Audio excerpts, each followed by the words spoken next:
ٹھیک ہے، ایک خاوند شریک بہنیں بن کے رہیں، اس کو قبول کریں، یا پھر لیٹ میرج بن کر بیوہ مطلقہ ہو کر گھروں میں پریشان ہو کر رہیں۔ دری دنیا کسے بے غم نہ باشد، پوری دنیا میں ایک انسان بھی بغیر پریشانی کے نہیں ہے۔ اگر باشد بنی آدم نہ باشد، اگر کوئی پریشان نہیں ہے تو وہ انسان نہیں ہے، کوئی اور مخلوق ہے۔ اور جو پہلی بیویاں بنی پھرتی ہیں اور اپنے آپ کو فن خاں سمجھتی ہیں، کتنے کروڑ سال تمہارے شوہر نے رہنے، تو گھٹ گھٹ کے مر جائے گی، لیکن تیری دیکھا دیکھی اور کتنی لڑکیاں وہ گھٹ گھٹ کے نہیں مر سکیں گی، ان سے صبر نہیں ہو سکے گا، وہ غلط راستوں پہ چلیں گی۔ پہلے ہمیں اس بات پر لانے کے لیے ہمیں کافی محنت کرنی پڑتی تھی، اور عورتیں ہم پر ناراض ہو جاتی تھی کہ تم نے پہلی بیوی کے ہوتے ہوئے ہمیں خاوند شریک بہن بننے پر مجبور کیوں کیا؟ بات کی تو کی کیوں؟ لا حول ولا قوت الا باللہ۔ بھئی ہمارا مذہب اسلام اس بات کی اجازت دیتا ہے کہ دو تین چار خاوند شریک بہنیں بن کے رہیں، باری باری کام کریں، باری باری آرام کریں، اللہ پاک کے دیے ہوئے اس خوبصورت نظام کو قبول کریں، لیکن پوری قوم من حیث القوم اس اعتبار سے مجرم ہے۔ اللہ پاک کے اس حکم کو ٹیڑھی نگاہوں سے دیکھ کہ اللہ پاک نے قرآن میں کی بخوشی اجازت دی ہے، تو یہ اس کو ٹیڑھی نگاہوں سے دیکھنا بے وقوفی کی بات۔ اللہ تعالیٰ معاف فرمائے۔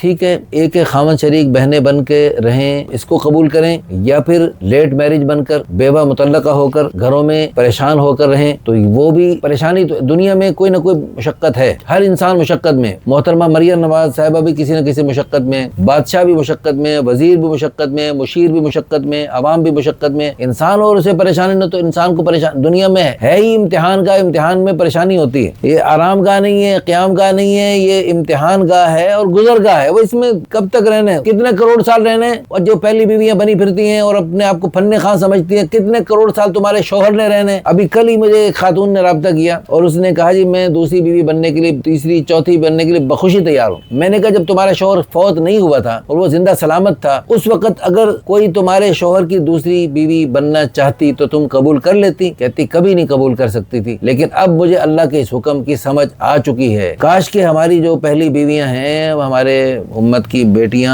امت کی بہنیں، اللہ کے پیارے حبیب صلی اللہ علیہ وسلم کی پیاری امت کی بیٹیاں جو ہیں، جن کو اللہ پاک نے شوہر کی نعمت عطا فرما دی ہے، تو حدیث میں آتا ہے جو اپنے لیے پسند کرو اپنے بھائیوں کے لیے، اپنی بہنوں کے لیے پسند کرو۔ جب اپنے لیے شوہر کی نعمت کو پسند کر رہی ہیں، آپ کی بہت ساری بہنیں گھروں میں پریشان ہیں، وہ بوڑھا باپ جو ہے سخت پریشان ہے، بیٹیاں آپس میں لڑتی ہیں، وہ 5 7 بیٹیوں کو کیسے وہ برداشت کر رہے ہیں ان کو۔ تو الحمدللہ اب زمانہ بدل گیا، اب یہ اللہ کے اس حکم کو قبول کرنا پڑے گا اور اس کو تسلیم کرنا پڑے گا۔ ایسی باتیں آپ بھی کریں، خود نہیں کر سکتے، اس ویڈیو کو شیئر کر کے ان تک یہ باتیں پہنچائیں، تاکہ وہ کروڑوں لڑکیاں جو بیچاری گھروں میں بیٹھی ذلیل ہو رہی ہیں اور ان کے ماں باپ کو بھی ذلیل کر رہی ہیں اور ان کا پورا خاندان کو پریشان کر رہی ہیں، تو ان سب کے لیے حلال راستہ، یہ اللہ کا راستہ، اللہ کا بتایا ہوا راستہ، اللہ کے نبی کا دکھایا ہوا راستہ، اور اس راستے سے ہٹ کر گھروں میں گھٹ گھٹ کے مرنے پر بے وقوف تو گھٹ گھٹ کے مر جائے گی، لیکن تیری دیکھا دیکھی اور کتنی لڑکیاں وہ گھٹ گھٹ کے نہیں مر سکیں گی، ان سے صبر نہیں ہو سکے گا، وہ غلط راستوں پہ چلیں گی۔ ان کے غلط راستوں پہ چلنے کا بھی تجھ بے وقوف کو گناہ ہوگا کہ تیری اس بے وقوفی والے ماحول بنانے کی وجہ سے وہ